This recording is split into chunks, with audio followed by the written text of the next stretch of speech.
Hi and welcome to today's video.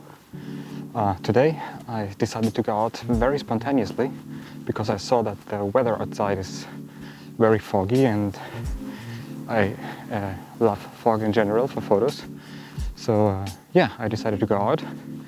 I have my Hasselblad 500 cm with me, loaded with a roll of HP5, which I'm going to push to an ISO of 800. So yeah, let's see what the evening will bring us. Hopefully some interesting pictures, and if not, then at least I had a good walk and maybe some fun. So yeah, let's see what we have. So I'm now closing in on my first location, which is a train station and a mix of suburban trains and underground trains. Yeah, I think it looks quite interesting in fog. So yeah, maybe I get a nice picture. I just need to find out from which side I'm gonna take the picture. So I haven't found the right motive of the station yet, but while I was running around the station, I found this building nearly completely covered in fog, and I'm definitely gonna take a shot of this now because I think it just looks very interesting. And yeah, let's see what I can make out of it. Oh, and one small quirk is I only have a very long lens for my Hasselblad, so I'm not using the standard 80mm lens since I simply do not own it and I cannot afford it. So I have to work with what I have. Okay, I just metered the light using my trusted Sekonic light meter. And I first metered for the shadow side of the building. Well, the side that looks like if it was the shadow side of the building. And the next thing I did is I metered for the sky. And I metered for the black, for the deeper blacks in the building, like for this balconies and so on. And it gave me a reading of 2/50th, 500th and 1,000th of a second, so I'll go with a 500th of a second and hope that it works. And just an information about the lens, it's a very long lens, it's a 120mm, so I can only see the top part of the building, so like only this upper part here. So yeah, let's see if it works or not. Let's go on to the next location. Okay, so I just found a location which I think I might like. Well, I mean, like a good viewing point to the station and also the building in the background. I'm now gonna meter for my lights and yeah, and we're gonna see if it works. So I metered different things. I metered for 500th, a 125th and a 250th. And a 60th of a second. So I'm gonna go with a 2/50th of a second.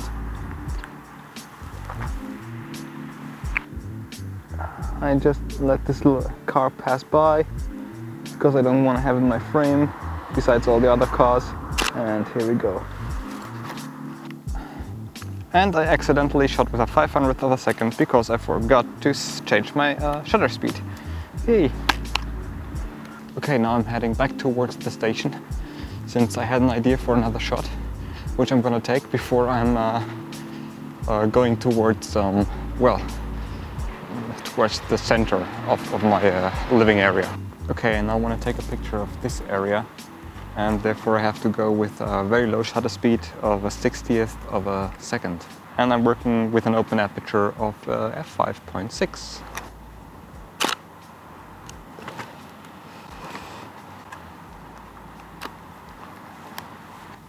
And you maybe can hear it, my Hasselblad has a problem.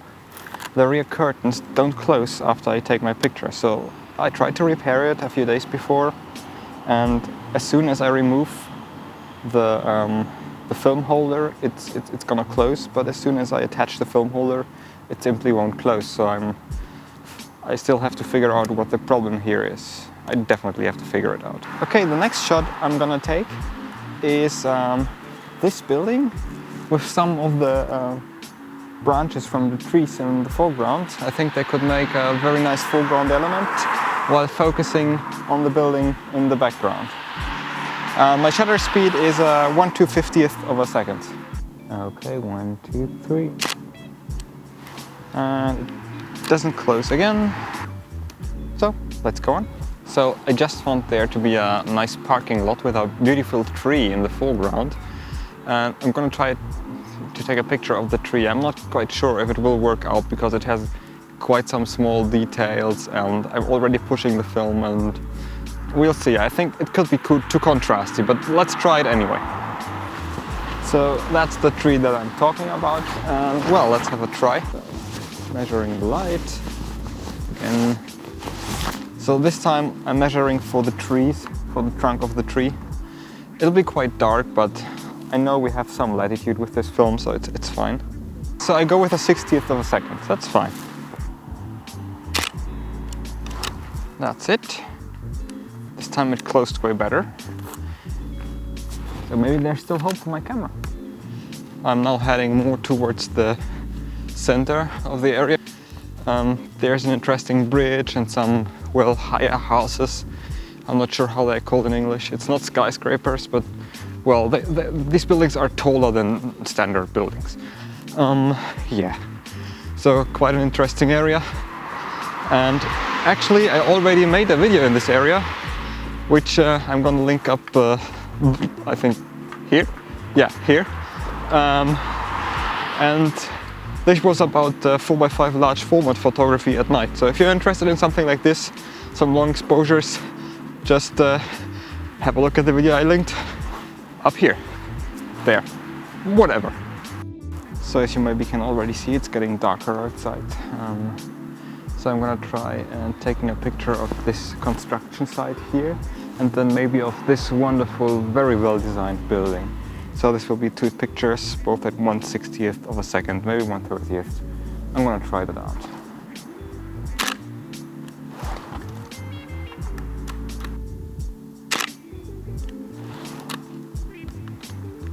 This was shot number 2. I'm not quite sure about shot number 2, if the composition works out, but yeah, you will be knowing it before me, kind of. So when it comes to all these street photography things and taking pictures of nature and so on, I'm still, well, in a learning state, because this isn't really what I do usually, and well, this is kind of stepping out of my comfort zone and trying something new. Even though I'm doing this quite often here for YouTube, well, I'm doing this because of some obvious reasons, because the pictures I usually take aren't suitable for YouTube, so yeah, but I'm thinking of taking some more portraits in future, so this maybe will also be very suitable for doing some YouTube stuff. Now for this next shot, which I'm gonna take of this picture here in the background and the bridge in the foreground, I have to go down to 1/30th of a second, which is relatively slow, but well, as you saw in my last video, you can easily hold a 30th of a second with your bare hand. So yeah, let's give it a try. Wow, it closed instantly. That's so cool. Well, I hope this picture turns out great. And because I like the form and the structure of this bridge, I'm gonna take another picture here of the bridge. So see you back in a second. So here you can see the bridge that I'm talking about, and I'm gonna take a picture of it right now. I hope we are both in frame. Let's go. So here I am, and there's the bridge, and this is very experimental. I'm going with 1/15th of a second. There's somebody crossing the bridge. Oh, please no. I have to wait for these people to disappear on the bridge, because I do not want to have them in my shot. There we go, thank you. So, 1, 2, 3. Again. And yeah. Okay. Not as instantly as before, but still it's closing. So for the next shots I will have to stick with a 15th of a second, because it's gonna be darker and darker and darker. I'm just gonna show you real quick what I'm shooting, and then I'm gonna take the picture. So I'm shooting this scene here right behind me. Yeah, and now I'm taking the picture.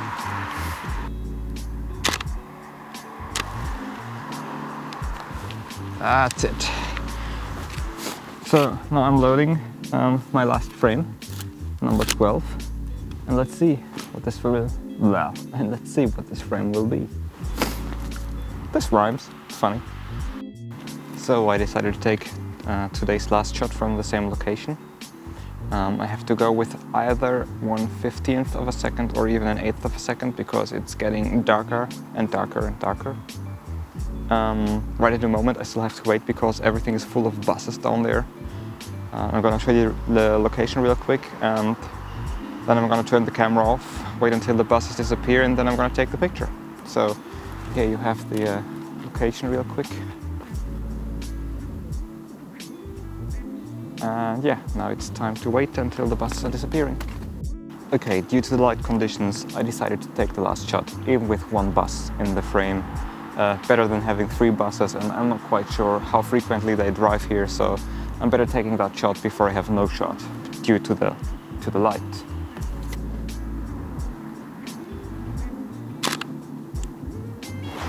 Here we go.